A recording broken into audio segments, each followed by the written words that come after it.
Good morning. Today we are looking, or good afternoon, my goodness. We've already moved into the afternoon hours and we've got some blue skies out there. This is a cluster of DOT cams I've been keeping an eye on all morning long and now into the afternoon. And it's nice to say we've got blue skies on every single one of these. In the Morton area in southeastern North Dakota, back over to Rothsay in Minnesota along I-94. That was a trouble spot for fog.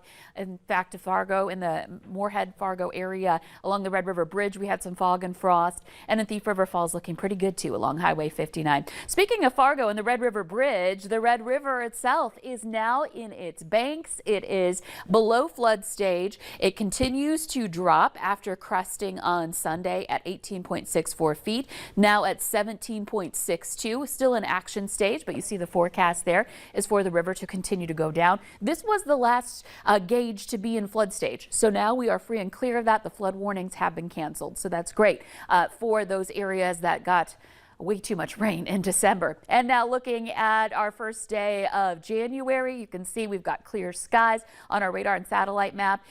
Areas where we have dark here in the black and white version of our satellite is where we've got open ground. And then where we see this white here, you can even see parts of the Cheyenne River there and parts of Ransom County by Lisbon there.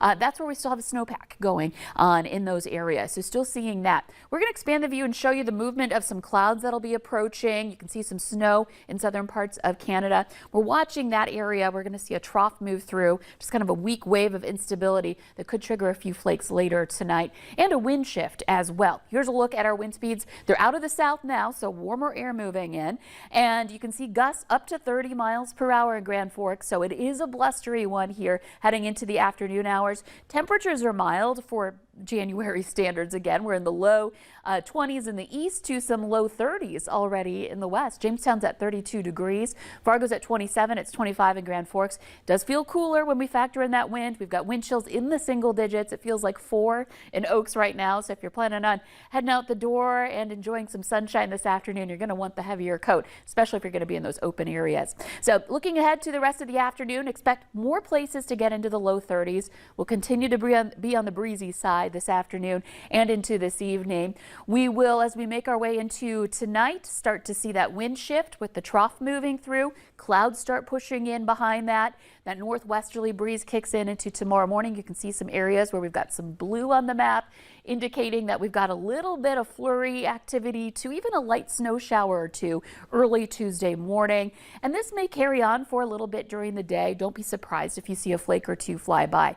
Temperatures will be more into the 20s to about 30 for the afternoon again before the cold front moves through following this. And that will bring about a slight cool down for the rest of the week. Here's a look at that in your 7-day planner. We'll be back into the 20s on Wednesday and relatively quiet for the rest of the work week. This weekend it gets a little more active, but right now our chances for precip look pretty low at the moment. We're going to keep an eye on that and keep you updated as we head closer to the weekend.